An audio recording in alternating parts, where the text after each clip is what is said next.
Hello everyone, এখন আমরা সবাই মিলে চলে এসেছি কালীবাড়ি। এই জায়গাটা খুবই পছন্দের।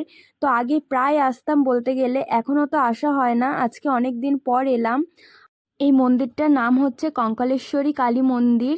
তো আমরা সব ভাই বোনেরা মিলেই এসেছিলাম। খালি মামি শিং ভেঙে বাছুরের ধারে ঢুকে পড়েছে।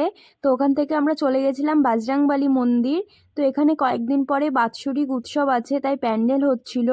এই মন্দিরটাও আগে ছোট্ট পাড়ায় ছিল, এই কয়েকদিন আগে করেছে, খুব সুন্দর করেছে মন্দিরটা।